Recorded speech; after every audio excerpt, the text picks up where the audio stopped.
out there, rock and rollers? Welcome to the 68th edition of the Ugly American Werewolf in London Rock Podcast, recorded here in central London, just off historic Abbey Road. And we thank everybody for tuning in last week to our interview with author Christy Alexander Hallberg when we were talking about her novel, Searching for Jimmy Page.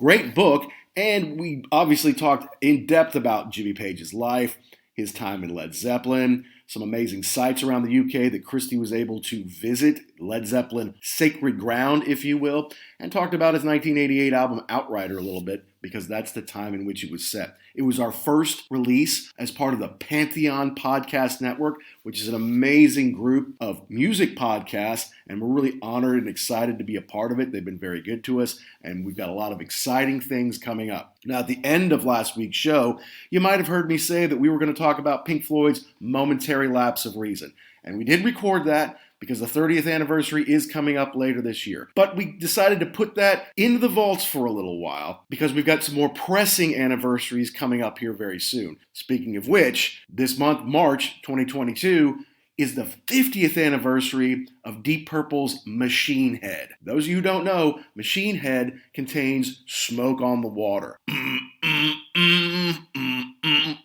That's right, the riff that you are not allowed to play in guitar shops ever again because it's so ubiquitous, not only instantly recognizable and very heavy, but also fairly easy to play. And poor employees of guitar shops and instrument shops were sickened to death of that song, probably and Stairway to Heaven, throughout the 70s and into the 80s, and so they had to make it a rule. You're not allowed to play that. But you have to admit that after 50 years, this was kind of the height of Deep Purple, certainly the height of the Mark II lineup, featuring Ritchie Blackmore on guitar, Ian Gillan on vocals, Roger Glover on bass, Ian Pace on the drums, and the legendary John Lord on the big organ and keyboards. With classics like Highway Star and Space Truckin' on there, it's obviously always going to be held in great esteem and in the heavy metal, hard rock album Pantheon. But we're going to review the whole album. There's some really great stuff on it and kind of see where the band was. It would not be too long before they evolved into the Mark III lineup, and we're going to talk a little bit about how they've gone on over the years and my hopeful chance to see them here in London a little later this year. Now, as usual, we want you to subscribe and download wherever you get your podcasts, be it Amazon, Google Play, Spotify, Apple, Good Pods, YouTube. We've got a lot of great stuff going on with some help from our friends at Pantheon Podcast, and we're really excited to share it with you here on the show coming up. But without further ado, let's dive into it. It's Deep Purple's Machine Head turning 50 here on The Wolf.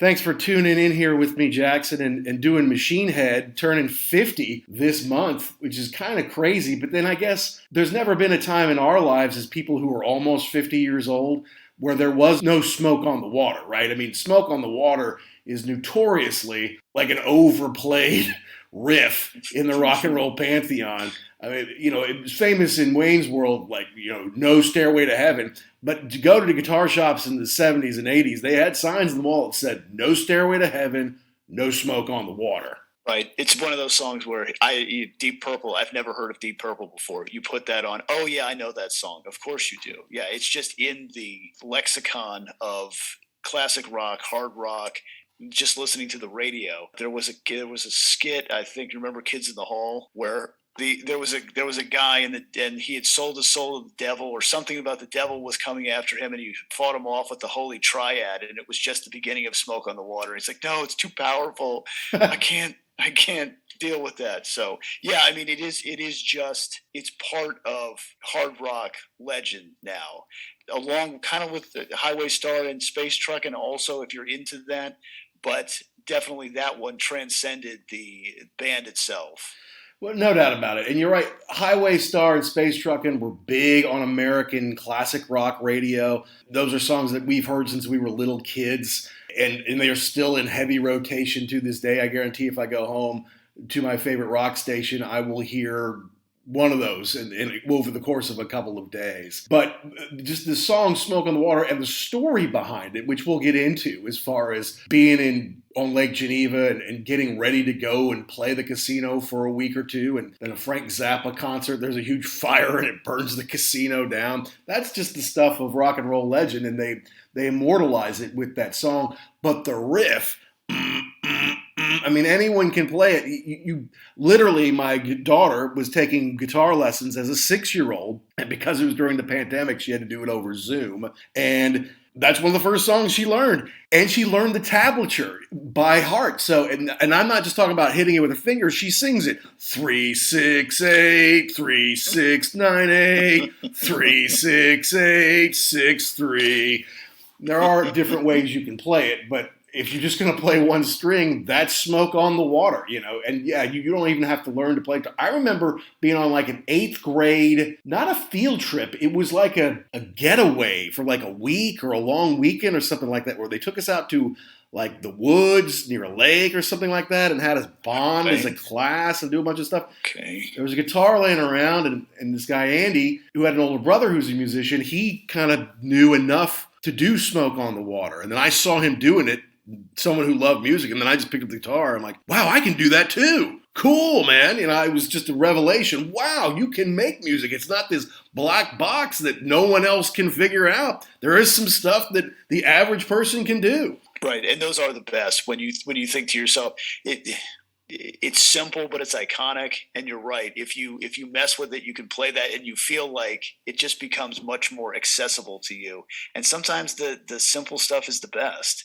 Just keep it easy. And I saw Blackmore talking about how to play it. He's like, everybody messes it up because they strum it.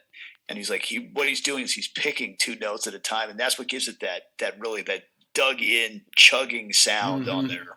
Yeah, no, you're right. Yeah, I mean, the simple way that my daughter learned it, Richie never played it that way. He didn't even practice it that way. Right. But then Richie has to give himself a lot of credit, apparently. Richie is one of the pricklier figures in rock and roll history, it would seem. It seems he's not a very nice guy. He's awfully difficult to work with, is the word on the street. Right. And is that part of what makes him great, is that he is this prickly, like, I'm the best, my ideas are the best. I mean, I guess he fought a lot with Lord about what they were going to do, and he wanted more straight ahead rock, and Lord wanted more, kind of over the top orchestral stuff. So yeah, I don't know, maybe his personality is what made the band great, because if he had just said, okay, but play whatever we want, then you wouldn't have got this record. Yeah, and the guitar player and the keyboardist do kind of have that mid-range they need to kind of fight over, right? Because you got the bass and the drums on the low end. You've got the vocals on the high end. So that mid-range is occupied by one or the other, sometimes the other. And their interplay on this album, I think, is pretty amazing. Yeah, there are definitely times when you don't. Is that the organ or is that the guitar? They kind of go, they mirror each other and kind of blend the sounds together. And he would continue to do some of that once he was in Rainbow and trade back and forth with whoever he might have been playing with in Rainbow, Richie Blackmore. But yeah, it's so, and I got some real proggy vibes out of this record. It's kind of hailed as a hard rock or a heavy metal favorite of all time. You can't find a list of greatest hard rock or heavy metal albums of all time without Machine Head on it. But having said that, because of John Lord's work on this, there is a lot of progginess to it. So maybe that's Richie trying to be heavy and John Lord trying to be proggy, and together they make something that's fairly special and heavy. And that's what I was wondering, because when we, and I think this was my suggestion too, just because it's such an iconic record, but I thought to myself, why did I not listen to this more like when I was younger? And that's why, because it's not really a hard rock record. It's more prog. Like if you listen to it, the organ, the Hammond organ is really what's driving the bus. That's the signature sound on this record. And right. I mean, it's awesome, but it's not AC/DC and it's not Black Sabbath. And somebody was saying, it might have even been, no, it wasn't Birch, it was somebody else. Some rock critic was talking about, unlike Led Zeppelin and Black Sabbath and the other bands of the time, Deep Purple was the band with the piano in it, with the organ. The other two didn't have that. They had their own sound. Right. And that's the other thing that's kind of, I don't know, it's kind of weird for me too, because we only ever see these records in their entirety. Like by the time we listened to this, it had already been this is 71, so maybe 72. 20 years almost after it was made. Right. But they did In Rock, right? Sure.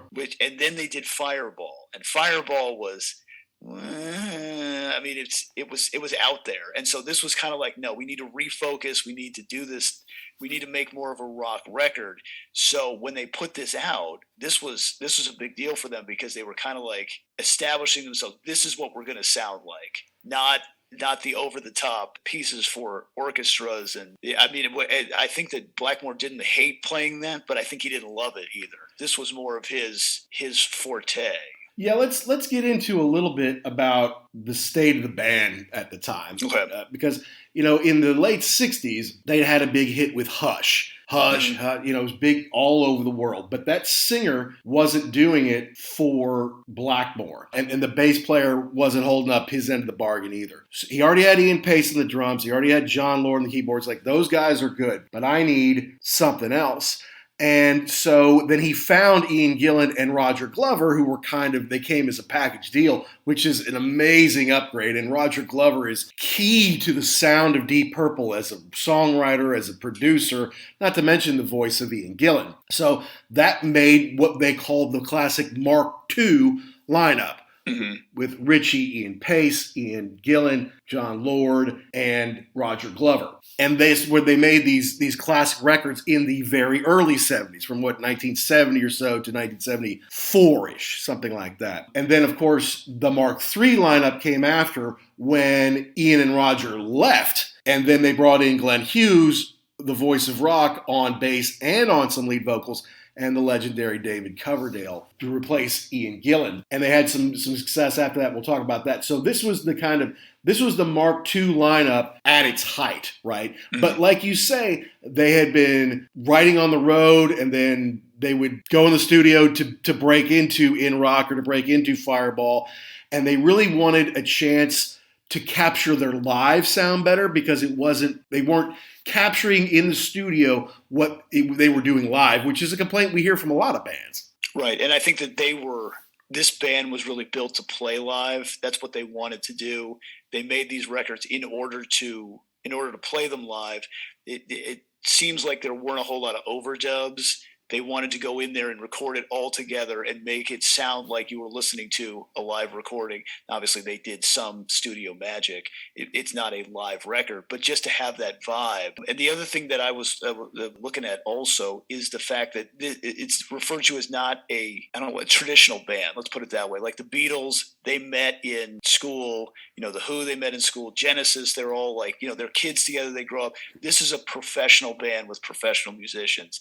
And these dudes can hammer everything. Can play, yeah, absolutely. And I was listening to a certain radio program where they started to have a very in-depth argument / discussion of who is the best rock drummer on the face of the earth. Is it Neil from Rush, or is it John Bonzo Bonham?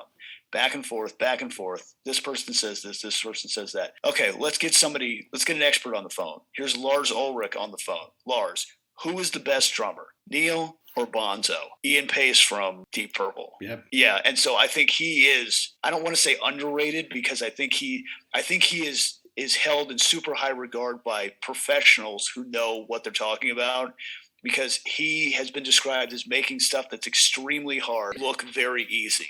And with him and Glover on the bass, it just comes together in a package. I mean, these guys are just super tight on this record, and you can hear it. Yeah, you can hear it. Yeah, it's awesome.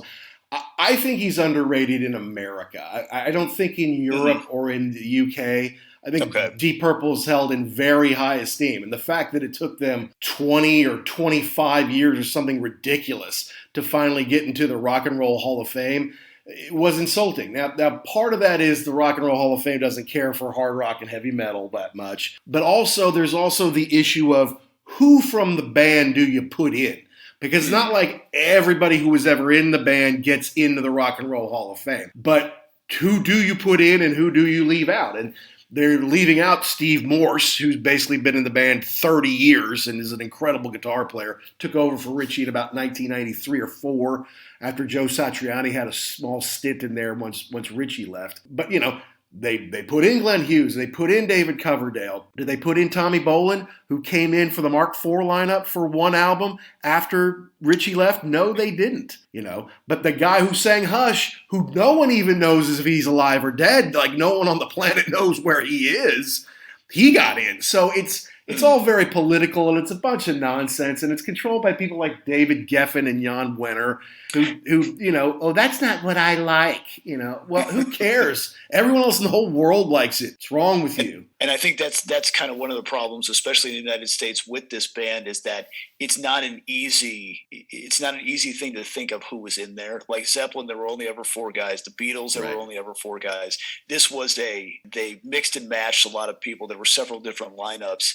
And so and the other thing is too, while they're held in high regard with people who enjoy this music, if you ask somebody who didn't know, like, you've heard of Deep Purple? Oh yeah, I've heard of that band before. Well, who was in it? Yeah, I don't know. I mean, maybe you could pick out Richie Blackmore, but nobody really else stands out as far as it was more of a cohesive band together than a group of individual stars. Yeah, and that's fair. And no one really became a huge solo artist out of it, right? Mm-hmm. I mean, Blackmore went on to do Richie Blackmore's Rainbow, and Rainbow had some hits and kind of helped propel Ronnie James Dio in his career in a big way. Yeah, and the singer is usually, especially in America, the singer is the one who goes on to fame and fortune. Maybe the guitar player, maybe. But Ian Gillan never really had a big solo career. Glenn Hughes has been in a ton of different bands, including a small stint in Black Sabbath, which was supposed to be a Tony Iommi solo record, 7 Star. And Ian Gillan, of course, made the Born Again record in Black Sabbath,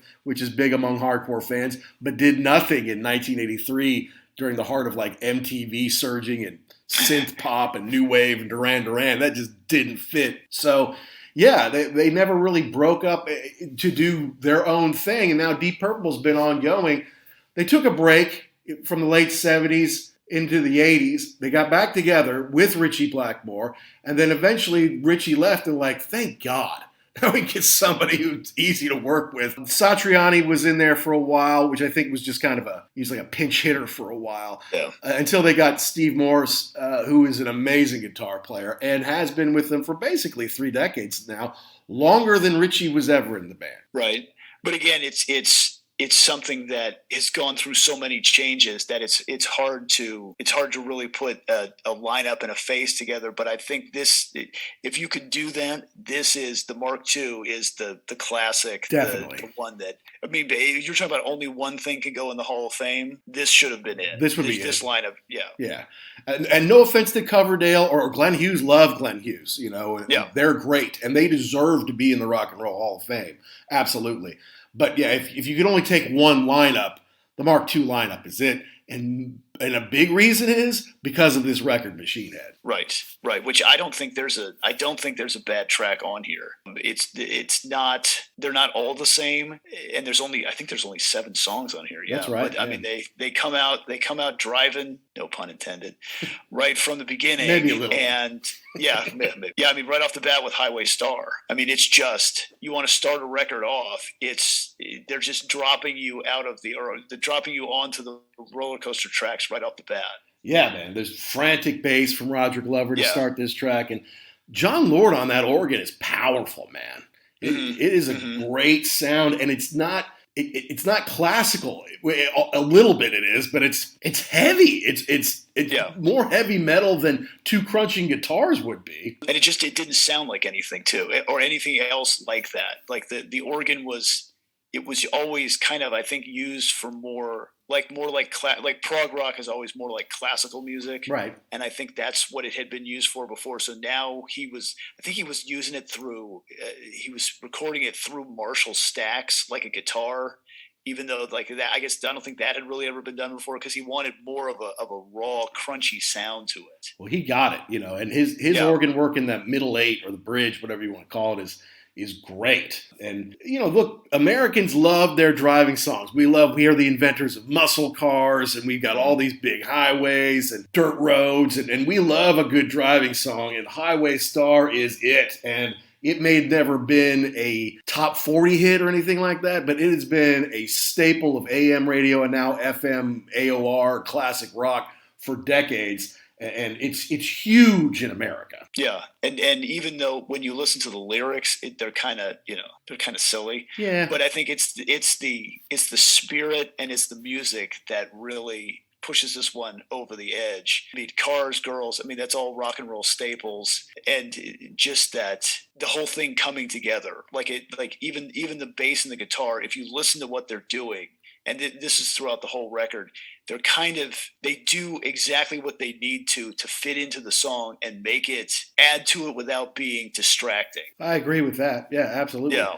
What I didn't know as we did research for this is that they're on a bus, I guess, to a gig in Portsmouth here in the UK, and some journo asked him, how does he write songs? Hey, Richie, how do you write songs? And he goes, like this. And he started working out the riff to Highway Star. And then Ian started to drop some like highway or like road lyrics on it, right? Like right then in the bus. And then during sound check, the rest of the band kind of put together the arrangement for the song. And then that night at the gig in Portsmouth in 1971, they debuted Highway Star, having just written it like that day. Well, I mean, I think that's coming from being professional musicians that you could do that. But I heard the same story, but I thought it was the journalist asked him, hey, how do you write a song? And he kind of just very dismissively looked out the window and just started strumming like this. Like, how dare you ask me how I do this? Sounds about right. But yeah, it was one of those things, like he was trying to be a jerk.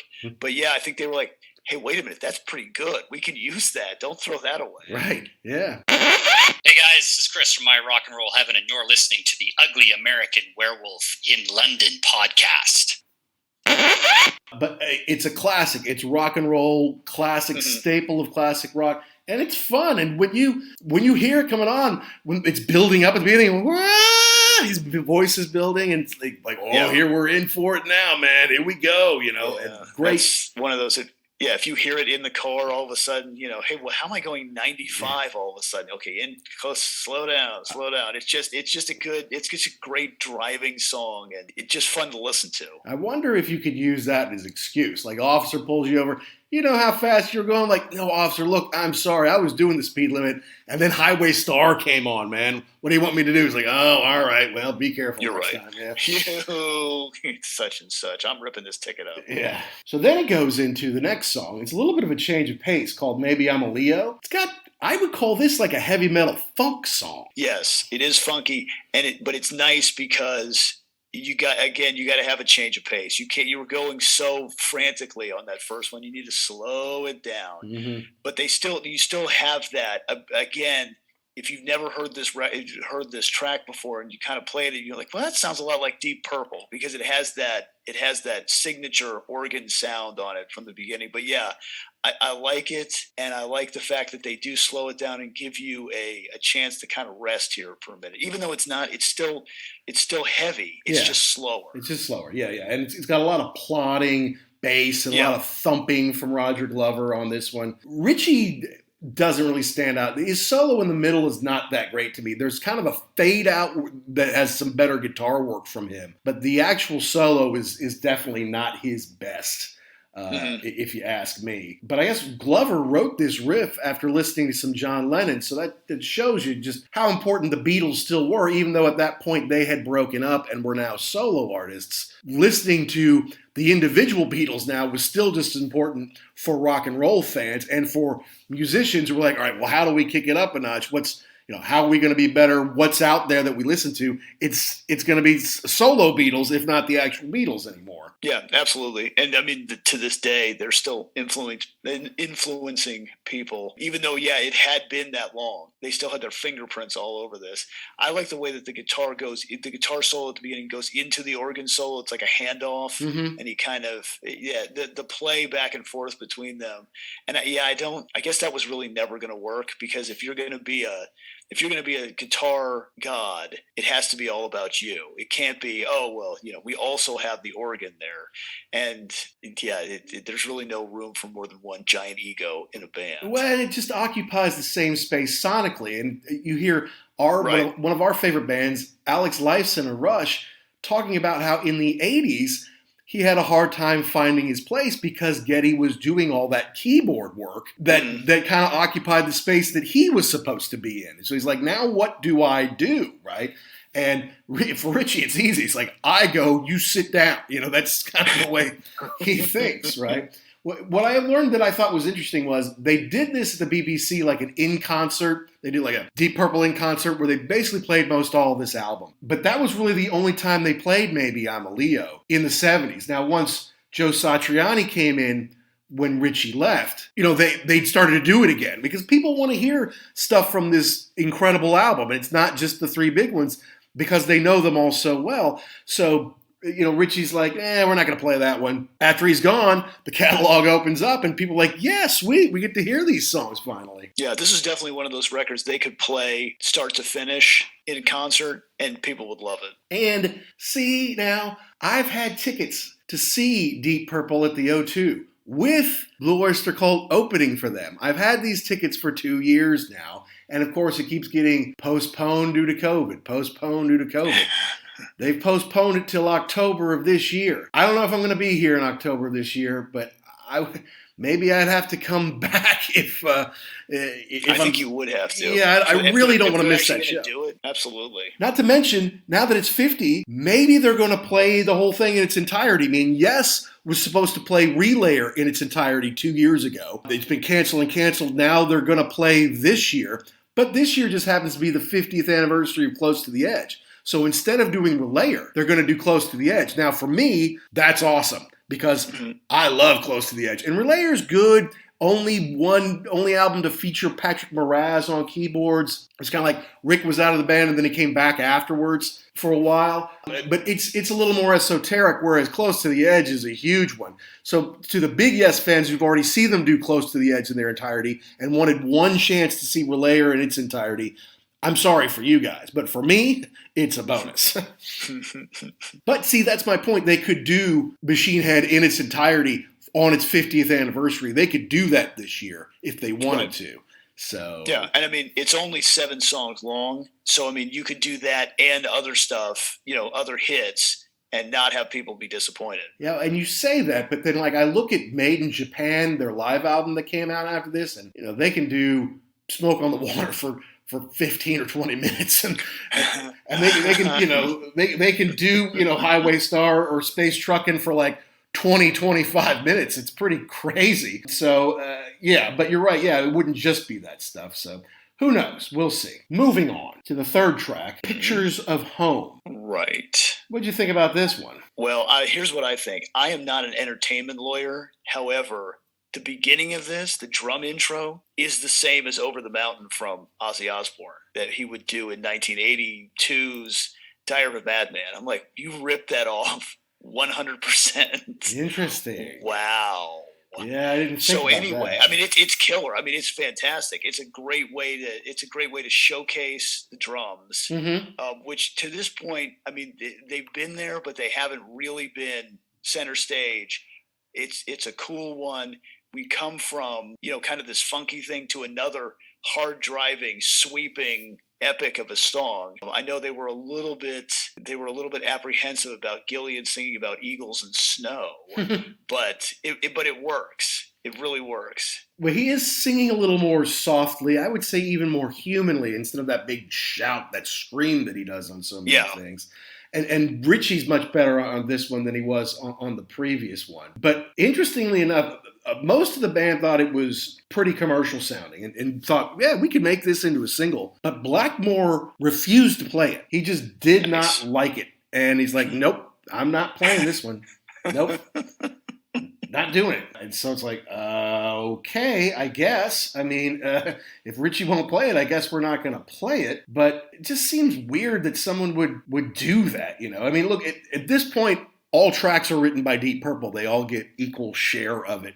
Right. Even though someone might come up with the riff or someone might come up with this or that, they all kind of get credit for it. But Richie did not like it. And it's another one that once Satriani came in and then Steve Morris, they could put back in the set list and people were psyched to have heard it. So yeah, and this one's cool because it's more like I said, he's talking about eagles and snow and you kind of think about mountains. It really sounds like he's kind of soaring in the vocals.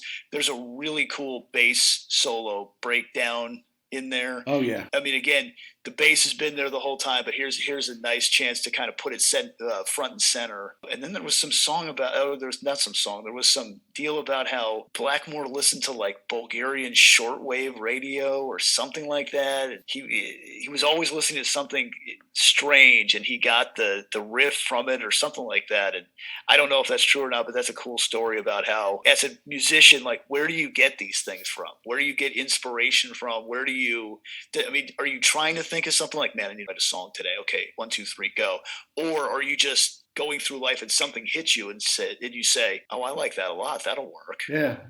And you can't just go from the exact, I'll just listen to rock radio all day and see what the other people are going. No, you got to find some esoteric stuff and stuff that not everyone hears. You can't be different if you're listening to the same thing everybody else is. So it's cool to get different vibes and different ideas from different cultures. Absolutely.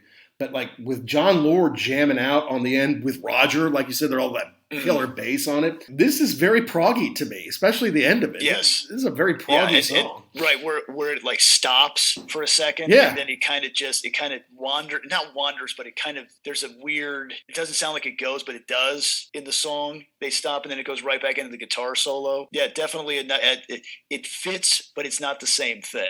And you wonder, as the rest of the tracks. You wonder why Richie didn't like it. Was it that break that he didn't like? He's like, why are we stopping and then starting up again? I don't know. Did he not get enough of his own stuff in on the song? I'm not sure. Yeah, and that's I like when they say that the songs are written by everybody, because I really believe that if you're in a band, everyone is coming up with something. I have a hard time believing that there is anybody that just shows up and plays what they're supposed to. But on the other hand, it's nice when you see the breakdown, because then it's like, okay, I can hear the difference between a song written by this person and this person, or this combination. Like, it's going to be different.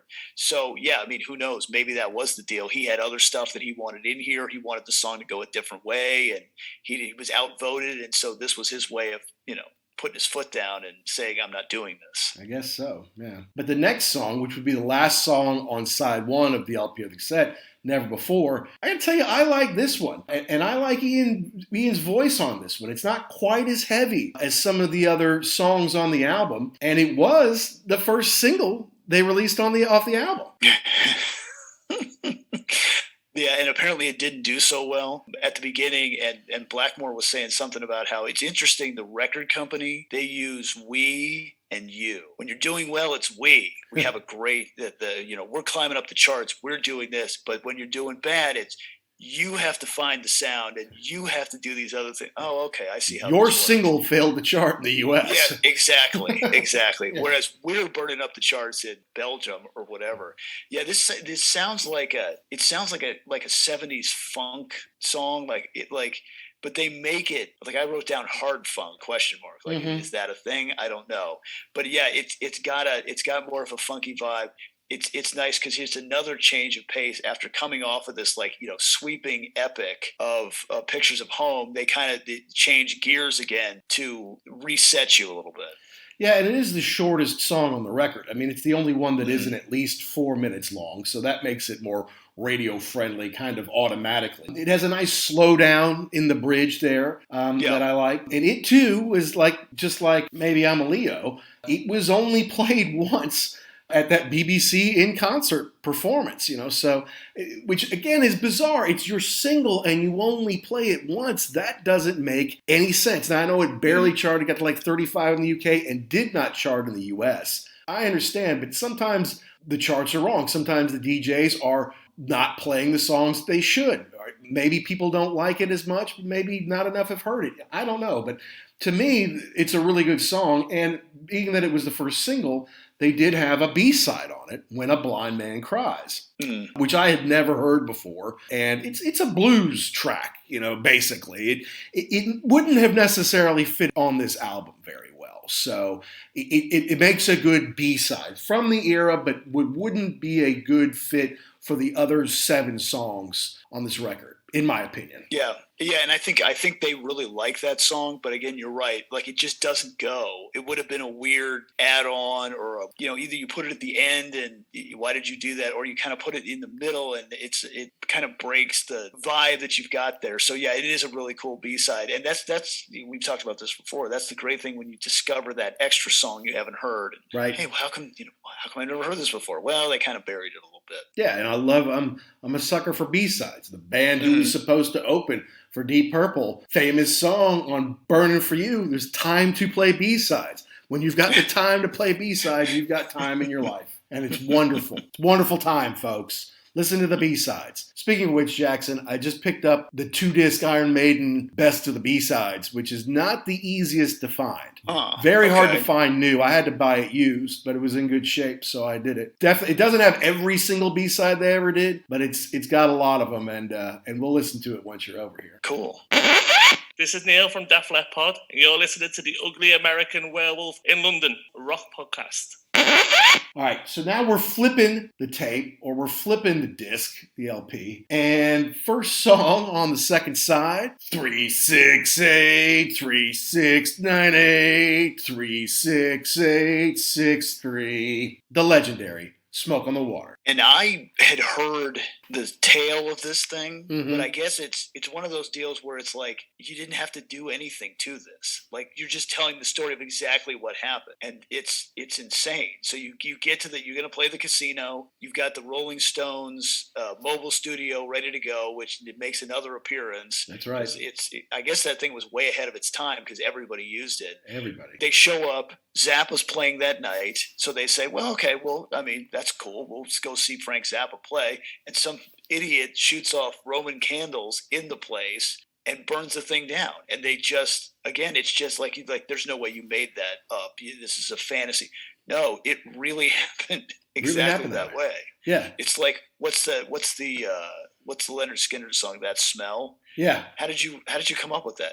Well, I got really drunk and crashed my car into a tree. All right. Yep. There you go. Exactly what happened. Somehow Gary Rossington is the only living member of the original Leonard Skinner band, even though he crashed his cars all the damn time, man. It's unbelievable. But yeah, no, okay, so the story is they were sick of being on the road trying to record at the same time. So like, we're going to kind of set up shop somewhere. We need to do it out of England because for tax purposes, we need to be out of the country. So they set up shop on Lake Geneva. There's a casino there. And they were going to have, I don't know, it was a week or 2 weeks, they were going to have a residency there. And then they were going to be able to record there. And Frank Zappa and the Mothers of Invention had the last show before Deep Purple was going to take it over. So, yes, somebody fires a flare or whatever up into the ceiling. It all starts to burn. Everybody gets out of there. But Claude Nobbs is there, and he's the one who created the Montreux Festival. And he was helping them, get these gigs settled out. But yeah, there were some kids like trapped in the basement until Claude went down there and got them out. Now everybody got out, nobody died in the fire, which is the good news. But you can hear him singing Frank Zappa and the Mamas, and Claude, or Funky Claude, got some kids out they're literally singing about exactly what happened, and so like, okay, well now we got to find someplace else to go. So they went someplace else, and the neighbors were complaining about the noise. So finally they found the Grand Hotel and could put a bunch of mattresses and stuff up around there so they could actually record it. But it was like, because they had to crawl through some space or whatever to go back into the mobile to hear the playback, that was like, that's too much of a hassle. We're just going to play this until we get it right, till the way we like it. And then they had closed caption TV so they could talk to Martin Birch, legendary producer who, again, we've talked about on this show a lot. So they could talk a little bit, but it's like, no, I'm not going back in there to listen. I'm not crawling through a bunch of stuff. We'll play it. I like that one. Keep that one, So yeah, that's what they said. They had to come out of the room, go onto the balcony, jump over to another balcony, crawl through a window, down a hallway, flight of stairs, to go to the mobile thing for Martin Birch to turn around and say, play it again. Okay. So yeah, they just ended up like, screw that.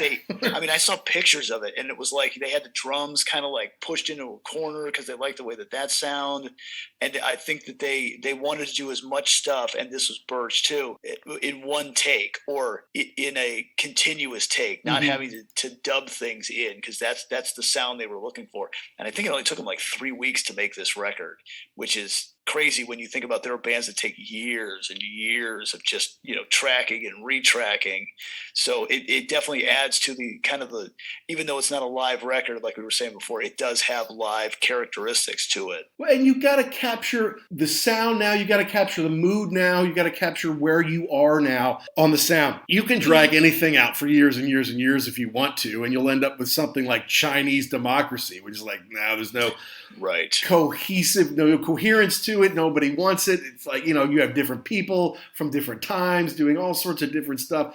There's something to be said for, and even if it's a few months, just go one place for a few months, get it done, and then, you get out and tour on it and make it better live, and then you've got inspiration to go do your next thing. Back in the day, that wasn't, you talk about the Beatles would record an album in a week or something like that, and it would be Rubber Soul or something crazy like that. It's like, how do they record that in a week? That's impossible, but do you think Black Sabbath's first album took more than like 4 days to make? You're crazy. No. And it's awesome. Yeah.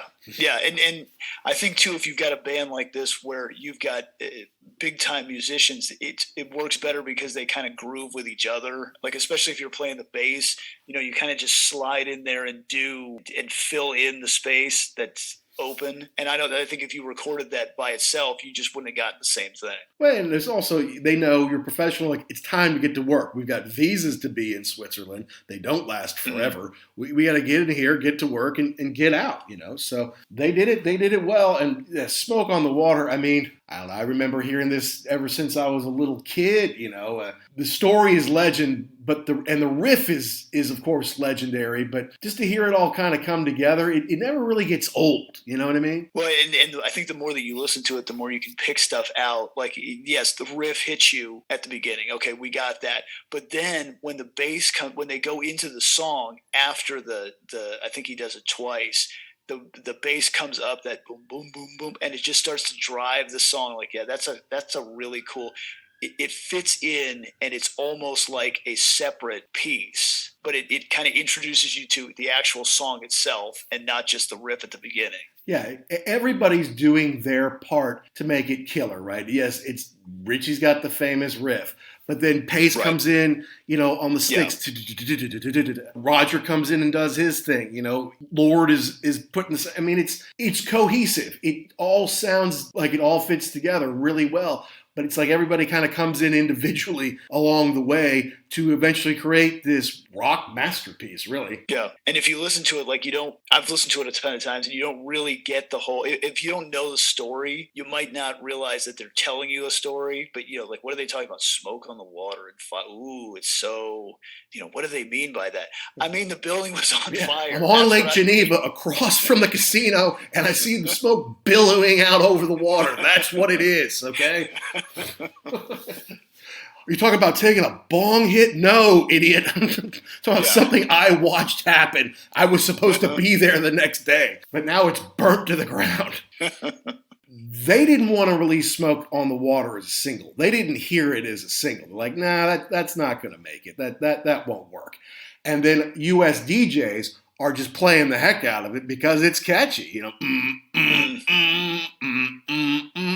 So then they were pressured, basically, to release it as a single. And it went into like the top 5 in America, which is a really big deal, right? It helped them sell more than 2 million records back in the day. So, and I think it was backed with the live version of it. Like, they didn't even say, we're not even put another track on there. We'll just give the same thing only live. Good move, because I think that sold over 1 million copies, maybe a couple million worldwide, just the single. So the band doesn't always know what's best for them. That's a fact. Yeah, I do love stories like that, because you'd think, and again, we're looking at it through, the lens of history. You'd think, that's a no-brainer. Of course this would be a huge record. It's exactly what people in America were looking for, especially at this time. Now we're into Led Zeppelin. You want that iconic guitar riff, and this is it. This is it. It's kind of obvious. But, it's hard for us to say that because we're not even as old as this record is. By the time we heard it, it was obviously a classic, right? So it's hard for us to say, well, how could they not know how good this is? We've always gone through records and said, oh, this song's so much better than the single. Why didn't they release this as a single? Look, that just kind of works out that way sometimes. It's just good that somebody found it in America, somebody pushed it, and eventually realized, all right, well, if we can make money off this single that we don't like, fine, we'll put it out there, I guess, and then, it puts them into the stratosphere, gives them a lot of leeway, lets them have a 50-plus year career. Right, and then it sets you up for huge tours in the United States, too, because everybody wants to hear the big hit single. That's right.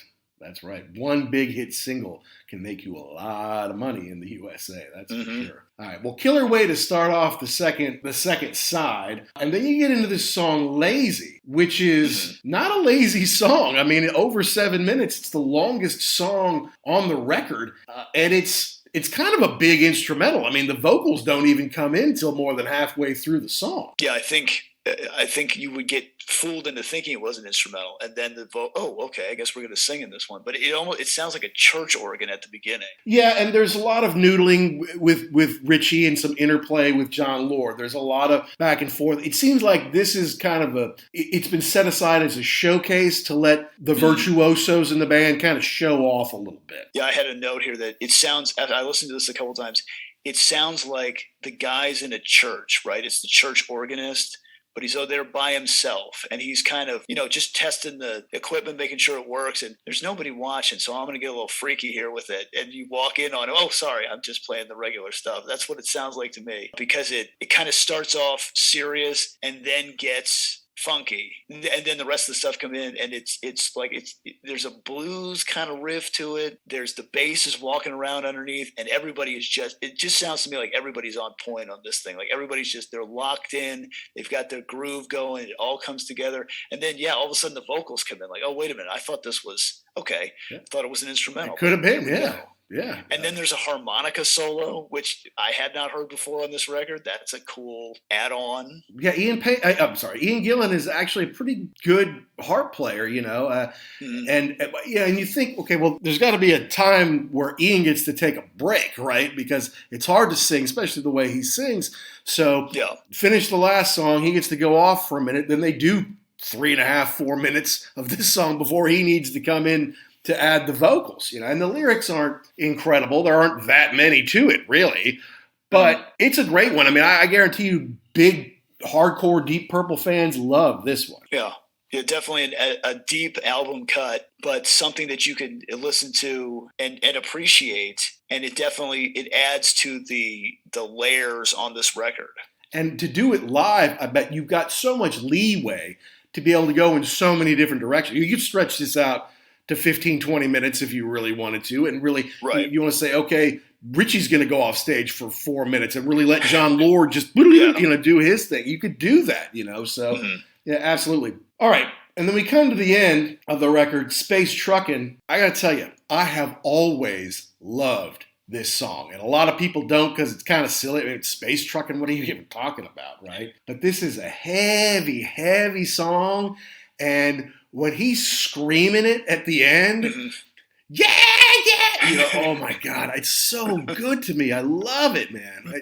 It's classic rock and roll. And I don't know. I've just always loved this song. Maybe some of it is nonsensical as far as some of the lyrics go, but I think the whole band just jams out so well on this, and they build it up at the end, the big drum and all that kind of stuff. It's killer. It's fun. Well, I don't know what you're talking about because it makes total sense. It's like trucking, but in space. Right. Oh, right. Yeah, I think they did get in a little bit of trouble because the lyrics were seen as a little bit flippant, like, okay, whatever.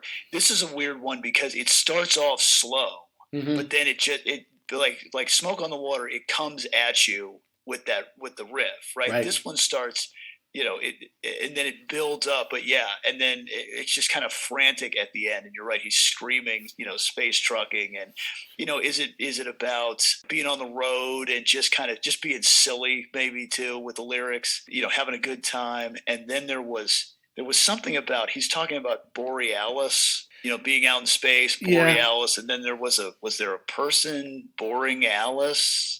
that everybody knew. I don't know. Okay, maybe. but maybe an inside joke with the band.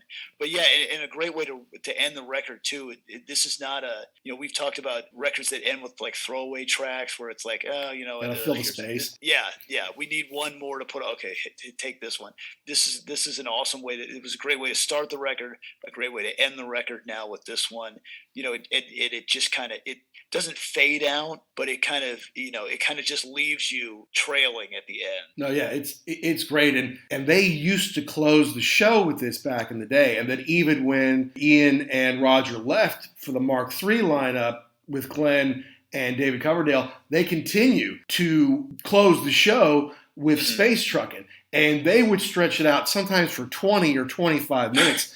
And there's a video of them in 1974 at the California Jam where this goes on forever. It's like 25 minutes. It's crazy. And Richie comes out there and breaks his guitar and swings it around and throws it in the audience. Then he goes back and gets another guitar. He lights one of his Marshall stacks on fire. It was this huge fire, which they knew he was going to do because they're ready to put it out right there. And then he's like playing the guitar with his foot, with his like tennis shoe, and I'm like, what is he even doing? Now, you're just being a rock star for the sake of being a rock star. It's kind of Who-like, but I don't know. I'm sure I would have gone, I lost my mind at the time. Like, would you look at that? They're blowing it up. He's playing with his foot. Looking at it now, it's like, is it just because you didn't have anything else to play? You just didn't want to play any other songs? It's a little silly to me now. It's very rock star, over the top, legendary stuff, but it's also kind of like, you're kind of being a clown, but hey, rock and roll, baby. Right, and I wonder too. Like, you say it's at the California Jam. I wonder if you've thought, well, we've got all these bands, because those things used to be huge. Like if you look at the lineups, there were, just band after band of these giant acts back then. Did you have to say, okay, well, you're going to remember this, so what else can we do? I don't know, light the stack on fire. Cool, smash the guitar up. I don't know. Maybe it was just showmanship to distinguish yourself in the field of bands. And was there anyone on after them? Because if there were, then they're like, oh yeah, you want to follow us? Right. Good follow luck. This. Yeah. 300,000 to 400,000 fans. Wow. Yeah, and Emerson, Lake, and Palmer were coming after them. So okay, here it goes. It was Rare Earth, then Earth, Wind, and Fire, then the Eagles, Seals and Crofts, who seem a little out of place. Well, it's California. Black Oak, Arkansas, Black Sabbath, then Deep Purple, and then Emerson, Lake, and Palmer, emceed by the world-famous Don Imus. Oh, the I-Man. So, so 250,000 tickets sold, but 300,000 or 400,000 people showed up. So that was probably it. Like, we're heavier than Black Sabbath, and we're way better than ELP. Let me just show you. Right, right. So that probably had something to do with it, if I know Richie. Yeah, and who knows, too. Maybe it's like, you know what? I closed the show. Okay, I am not. Well, then, watch what happens. Yeah. But can you imagine that, too? Like, how am I not hearing that hundreds of people were killed at that thing, just trampled to death? You had 250,000 tickets, but 400,000 people showed up. I mean, you can't keep track of all those people. Yeah. And to hear that many bands, I mean, even today, when you've got festival kind of deals, there's always a couple that you're like, I guess, you need to fill some time, but there's maybe Seals and Croft, but right. Everybody else, that was a pretty killer lineup. That would be a weird mood changer, huh? We're going from Seals and Crofts to Black Sabbath. Yeah. Okay. Could you see them hanging out backstage together? No, I cannot. But then I can't see I can't see Richie Blackmore hanging out with Black Sabbath either. He's like, I don't want to see Tony Iommi. I'm better than him, Right. Yeah. Richie's just very difficult person and not seemed like a really unhappy guy. You don't really have footage of him smiling, either on stage or in interviews or ever, I mean, I know you got to be a rock star and look cool and you don't smile into the camera, but I mean, I've seen everybody else at some point with a smile on their face doing something, not Richie. Yeah. And it just seems like everybody else in the band talks about this record with such reverence, and yeah, he's kind of almost indifferent to it. But this minstrel music that I make with my wife, Candace Knight, who's 30 years younger than me, that's the good stuff, right? Yeah, judging by your crowds, it's not. No offense, Candace, you're beautiful and you're very talented, and I would have probably latched on to Richie Star if I were you too. But yeah, it's not the same. Deep Purple has a majesty about them, and it's not all about Richie Blackmore. He got a lot of press as a guitar god, and that riff on Smoke on the Water is legendary. There's no doubt about it.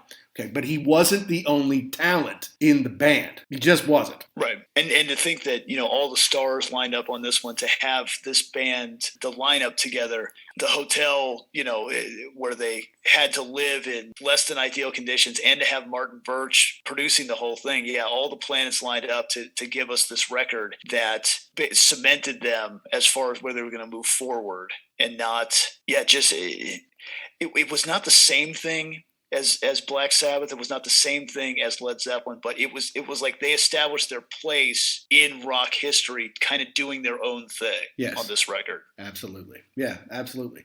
But it wouldn't last too much longer. I mean, there's another couple, with these guys, and then Ian Gillan and Roger Leaf, they do a couple records with David Coverdale and Glenn Hughes, and then he was out, and he eventually made Rainbow, which, the first record was called Richie Blackmore's Rainbow, just so there's no, there's no misunderstanding of like who's in charge of this, and who's leading the way.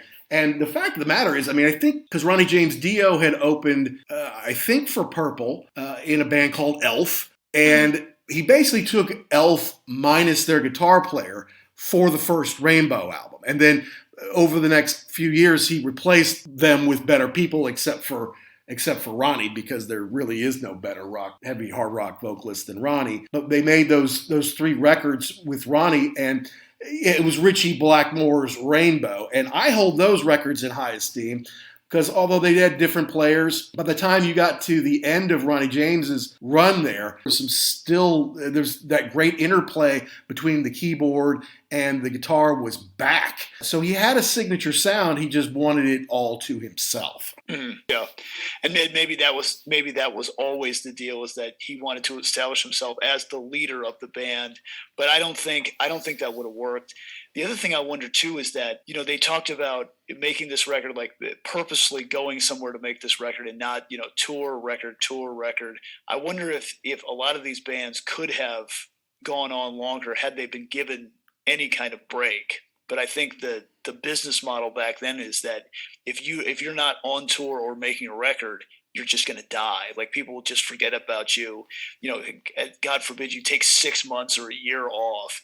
But I think, at some point in time, they just get burned out. Well, yeah, absolutely. No, and they treated him like this is, pop music comes and goes so quickly that if you've got a great band in 1971, you better make 4 albums between now and the start of 1974, right? Because if you don't, you'll just be gone. No one's going to remember you, and you got to get out there and tour, which it's just amazing. Back then, touring was so cheap. Like, a ticket would be like $1 or a pound or something like that. Whereas, they really made a lot of money off the publishing and the records. And now it's the complete opposite. You'll go pay $200 to see Deep Purple in concert, but you can get their records for free, or, like me, they had this amazing box set, Jackson, that I got on Amazon. And I think it was like $50.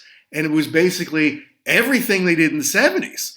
All the lineups. It was 10 records, 10 CDs in a nice little box that had pictures of all the records on there for like maybe 40, but I think it was like $50. I'm like, this is unbelievable. If I had bought all these in 1988 when I first started collecting CDs, they all would have cost me $15, which would have been $150 back then, which is like $400 today. But instead, we get them in a nice package, most of them remastered, brand new, on CD, and that's when I started to really listen through all of Deep Purple, because suddenly I had them all, and they were in good shape. And I'm like, this is great, And the other thing about America is, they kind of overdo it. They tend to overdo it on the hits. So yes, I know Highway Star. Yes, I know Smoke on the Water. Yes, I know Space Truckin'.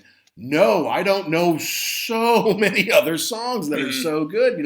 The American rock radio can absolutely ruin a band to the unengaged listener, or the casual listener is like, they only got 3 songs and I'm sick of 2 of them, right?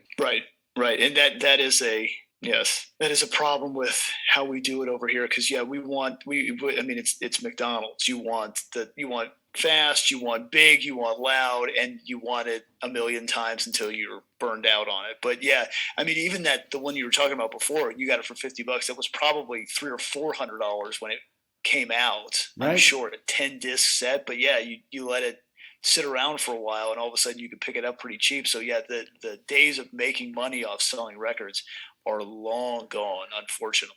Well, they say the CD is coming back. We know that vinyl has had a huge revival. And I remember I was buying vinyl mostly just as a collector, not even to listen to it, but just to have it in my collection in the early 2000s. And you could get stuff for $1, $2, classic stuff. And now, that's where the small fortune, they're like, well, the CD's back. Like, to me, it never really went away. But I continued to buy. I mean, in the last 20 years, it's been awesome to be a CD collector because they have discounted the prices so much. And they put together so many packages of like, oh, you want Rick Wakeman's first 5 solo albums? Okay, here's all 5 of them. Give me $12. We'll call it even. Like, really? Because one of them should probably cost that, right? So they've done all these packages to kind of continue to sell product. I got a feeling that in the next few years, prices on stuff like that is going to start to go up, which will make it harder on collectors like me. So I'm just glad that I collected as many as I did, as long as I did, and having that Deep Purple collection, that's a nice one to have. And I think too, part of the problem was that if you bounce around from different record labels too, they will put different packages together. Right. Like, wait, I thought you already had to say, oh no, this is something different because we had the rights to these 2 records. And okay, that's confusing. Yeah, definitely. So eventually I think people found like, hey, so what if we were on 4 different labels? It's all Deep Purple. Yes, I know we had different singers, and yes, that means different royalties go to different people for different whatever. It's hard to work out, but it's worth it if we can get it all in a package that people will buy. So right. Hopefully we continue to see more of that, and hopefully I get to see Deep Purple here. I don't know if it's going to happen or not, Jackson, but we'll see. Fingers crossed. If so, we'll talk about it here on the show. Excellent.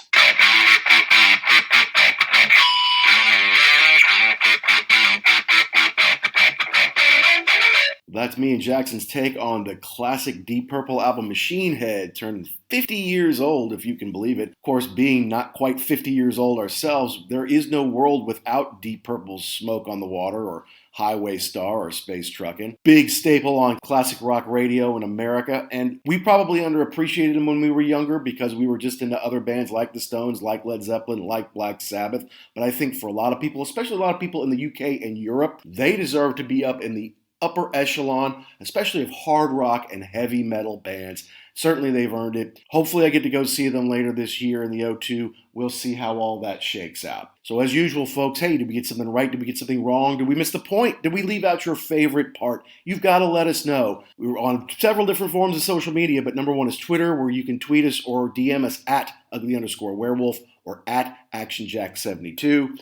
Please be sure to subscribe and download anywhere you get your podcast, be it Good Pods, Apple, Amazon, Google Play. And if you're thinking about it, if you're enjoying the show, please go out and write us a positive review. If you send it to us, we get wind of it, we might just read it here on the show. Now, next week, I can't even tell you what's going on next week. I've got an idea, but we have so much going on here. It's great. Ever since we joined the Pantheon Podcast Network, we've had all sorts of great opportunities. We're getting excited about a lot of the things that we have coming up here on the show, and I'm not exactly sure when we're going to release all of them or not. I do know that our boy Keith Richards, who I'm going to go see in Hyde Park this summer with his boys, the Rolling Stones, he's got an anniversary of an album that was very important to me and Jackson. That's Main Offender, his second solo album, which is celebrating its 30th anniversary, right on the heels of Machine Head's 50th anniversary. So that one might just be coming next week. We might have some bonus stuff thrown in.